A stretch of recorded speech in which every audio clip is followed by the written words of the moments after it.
Bonjour, bienvenue sur la chaîne des montres. Alors pourquoi s'intéresser à Tag Heuer aujourd'hui? Eh bien de toutes les grandes marques, c'est celle qui a la gamme la plus variée, la plus équilibrée même, avec des montres héritage, des nouvelles collections et des montres connectées en évolution constante. Alors on ne va pas refaire l'histoire depuis le début, on va parler de ce qu'elle est aujourd'hui. Tag Heuer, c'est une marque du groupe LVMH, le groupe de luxe de Bernard Arnault. Avec les marques Bulgari, Zenith et Hublot, c'est le quatrième groupe horloger mondial derrière Rolex, Swatch et Richemont. En 1999, LVMH l'a racheté au groupe TAG, qui était présent en Formule 1, et il y avait dans la corbeille des montres emblématiques qui sont toujours au catalogue, dans des versions actualisées, fidèles à l'esprit d'origine. Ces montres, on les a essayées chez Louis Julian à Cannes, détaillant officiel Rolex, et aussi des marques Hublot, Zenith ou encore Tudor, qui nous accueillent régulièrement pour qu'on puisse découvrir de belles pièces et les partager avec vous. Donc avec Frédéric Venoux-Julian, l'actuel dirigeant, on a sélectionné quelques modèles de la gamme qui nous réservent, je dois dire, de belles surprises, en commençant par le chronographe Monaco Gulf Edition. Alors c'est le modèle qui rend le plus hommage à la légende de la marque. Ça vient du film Le Mans, où Steve McQueen porte une Monaco qui vient tout juste de sortir. Il est pilote de course et l'un des sponsors est la compagnie Gulf Oil, dont les couleurs sont le bleu clair et l'orange. Mais ce n'est qu'en 2007 avec LVMH que la première Monaco Gulf Edition voit le jour. On la retrouve aujourd'hui au catalogue dans cette version actualisée à 39 mm, avec toujours le logo et les couleurs Gulf sur le cadran. Le bracelet est en cuir de veau perforé et elle est équipée du nouveau calibre ER02 à 80 heures d'autonomie, lancé en 2017.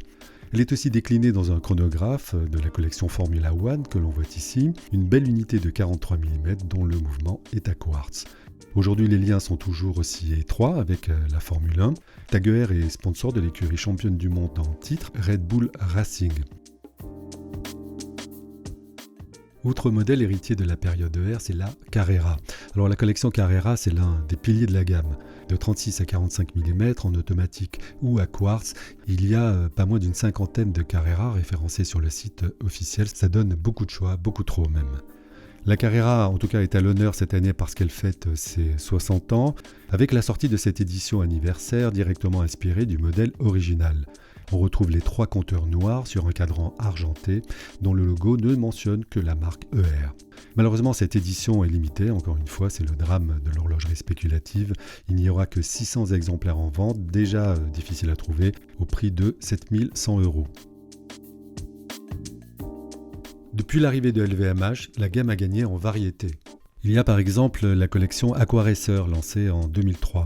Elles sont dans l'esprit des Omega Seamaster, des Breitling Super Océan, voire des Longines Hydro Conquest. On a ici l'Aquaracer Professionnal 200 à date, 200 comme son étanchéité en mètres. C'est une montre automatique tout acier de 40 mm à l'allure compacte et solide. Le cadran est assez bien travaillé, à la fois soleillé et légèrement fumé. Les index sont appliqués, ce qui est un gage de qualité. Je vous laisse découvrir des chiffres clés.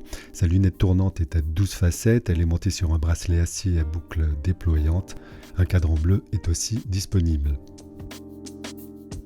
Dans cette même collection Aquaracer, la nouveauté 2023, c'est cette montre baptisée Solargraph. C'est un mouvement à quartz dont la pile se recharge à l'énergie solaire ou à la lumière artificielle grâce à un cadran en partie translucide. Elle a des performances assez bluffantes. 2 minutes à la lumière directe du soleil suffisent à alimenter la montre pendant une journée. Et si elle reste une vingtaine d'heures au soleil, la montre pourra fonctionner jusqu'à 6 mois.